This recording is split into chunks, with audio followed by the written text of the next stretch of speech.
আজকের পর্বে আমরা জানব শ্রী শ্রী জগন্নাথ দেবের আদি রূপ নীলমাধব। নীলমাধব কিভাবে জগন্নাথ দেবে রূপান্তরিত হলেন এবং স্বর্গ থেকে সোজা চলে এলেন মর্তধামে, উড়িষ্যার পুরী ধামে। কিভাবে মালব দেশ নীলাচলে পরিণত হলো।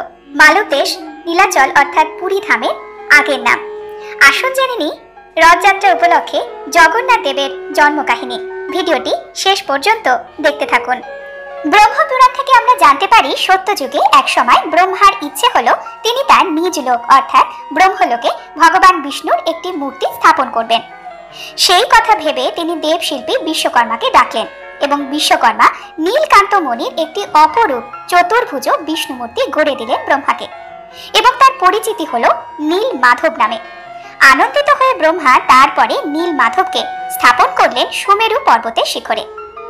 একদিন ইন্দ্র যখন সেখান দিয়ে যাচ্ছিলেন তখন তিনি নীলমাধবকে দেখে খুবই অভিভূত হলেন। তার হৃদয় গলে গেল। তিনি ব্রহ্মার কাছে চেয়ে নিলেন ভগবান বিষ্ণুর সেই অপূর্ব সুন্দর মূর্তি এবং সেটিকে নিয়ে চলে গেলেন স্বর্গে। এরপরে এলো ত্রেতা যুগ। ত্রেতা যুগে ইন্দ্রকে হারিয়ে রাবণ যখন স্বর্গ অধিকার করলো তখন তিনিও নীলমাধবকে দেখে অত্যন্ত মুগ্ধ হলেন এবং সেটিকে পাঠিয়ে দিলেন তার ভাই বিভীষণের কাছে। বলা হয় সেখান থেকে দাপর যুগে নীলমাধবের মূর্তি পৌঁছেছিল ভগবান কৃষ্ণের দ্বারকাতে।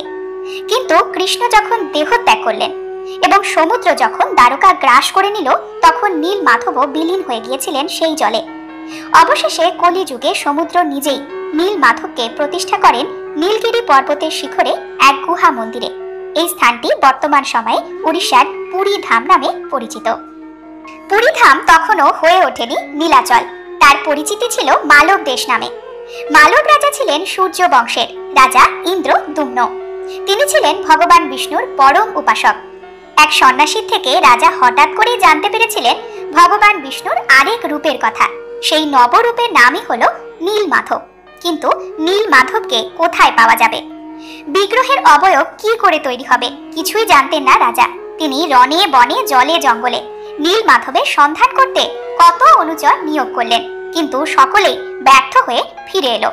সেই দলে ছিল আরো একজন, নাম তার বিদ্যাপতি। তিনি ছিলেন এক পুরোহিত। বিদ্যাপতি ছাড়া বাকি সকলেই রাজার কাছে ব্যর্থ হয়ে ফিরে এসেছিল। বিদ্যাপতি আর ফিরল না। ঘন জঙ্গলের মধ্যে সে পথ হারিয়ে ফেলেছিল। সঙ্গীদের সঙ্গে একেবারে বিচ্ছিন্ন হয়ে গিয়েছিল।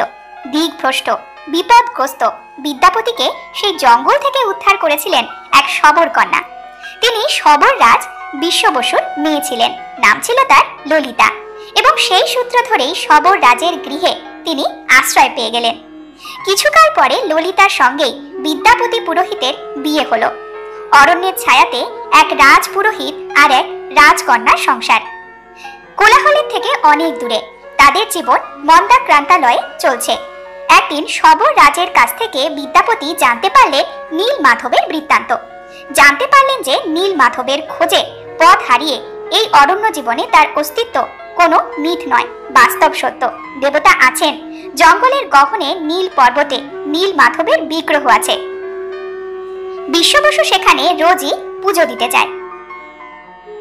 নীলমাধবের কথা জানতে পেরে শবররাজ বিশ্ব বসুর কাছে বিদ্যাপতি বহু অনুরোধ করলো নীলমাধবকে সে দর্শন করতে চায়। কিন্তু রাজা সহজে রাজি হননি। শেষে নাছোড়বান্ধা বিদ্যাপতির অনুরোধে শেষ স্তরে নীলমাধবের দর্শন করান রাজা। সেই গুহা মন্দিরেই বিদ্যাপতি প্রথম পুজো করেছিলেন নীলমাধবের। বিদ্যাপতি পরবর্তী সময়ে বার্তা পাঠিয়েছিলেন রাজা ইন্দ্র দুম্নের কাছে। রাজা এই কথা শুনে তো আনন্দে একেবারে অস্থির। তিনি নীলমাধবকে পাওয়ার আশায় ছেড়ে দিয়েছিলেন। এমন হঠাৎ সংবাদে রাজা তো একেবারে উচ্ছ্বসিত। অরণ্য থেকে নীলমাধবকে আনার জন্য রাজা ইন্দ্র দম্ন গুহায় উপস্থিত হলেন। কিন্তু ঘটল এক চমক।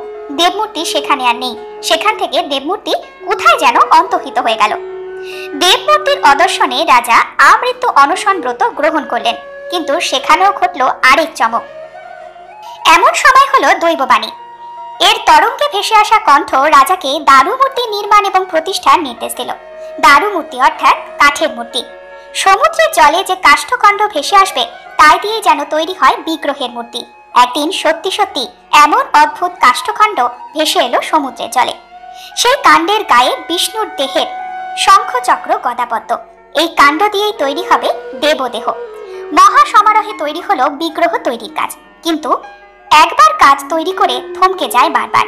চেনি হাতুড়ি সব ব্যর্থ, কেউই কাঠের গায়ে আঁচড় দিতে পারে না।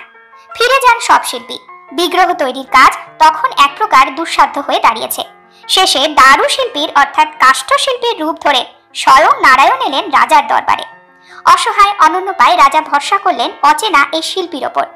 কিন্তু সেই শিল্পী এক অদ্ভুত শর্ত দিয়েছিলেন রাজাকে। তিনি বলেছিলেন তিনি গড়বেন নীল মাধবের বিগ্রহ, কিন্তু 3 সপ্তাহ অর্থাৎ 21 দিনের আগে কেউ তার কাষ্ঠ মূর্তি নির্মাণ দেখতে পারবে না। এই কথাতে রাজা সম্মত হলেন। কাজ আরম্ভ করলেন দারু শিল্পী। রাজার তৈরি মন্দিরের দরজা বন্ধ করে চলল মূর্তি তৈরির কাজ। রাজার কড়া হুকুম কেউ যেন শিল্পীকে বিরক্ত না করে। কিন্তু রানী গুন্ডিচার ভারী কৌতূহল।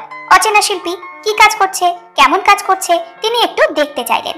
একদিন ভেতর থেকে সারা শব্দ না পেয়ে রানী দরজা খুলে ঢুকে পড়লেন একেবারে ঘরের ভেতরে। কিন্তু কোথায় শিল্পী, কোথায়? কেউ তো নেই। 3টি অর্ধ সমাপ্ত দারু মূর্তি অর্থাৎ কাঠের মূর্তি। মূর্তির দেহ আছে, কিন্তু হাত পা কিছুই তৈরি হয়নি। অতিরিক্ত কৌতূহলে যে শিল্পী বিদায় নিয়েছেন বিলক্ষণ বুঝতে পারলেন রাজা এবং রানী দুজনে। শর্ত লঙ্ঘনের কারণে বিগ্রহ পূর্ণতা পেল না। রাজ্য জুড়ে তো চলছে উথাল পাথাল। রাজা হয়ে গেছেন অস্থির। এইরকম অবস্থায় একদিন রাজা ইন্দ্রদ্যৌনের স্বপ্নে উপস্থিত হলেন স্বয়ং নীলমাধব। জানালেন এই ঘটনা আগে থেকেই নির্ধারিত ছিল, এমনটাই হবার কথা ছিল। রাজা রানী তো নিমিত্ত মাত্র, এই রূপেই পূজিত হবেন তিনি। ইন্দ্রদ্যৌনের পূজিত নীলমাধবই বর্তমানের দারু ব্রহ্ম জগন্নাথ। নীলমাধবের নামে নীলাচলের নামে পুরীর পরিচিতি।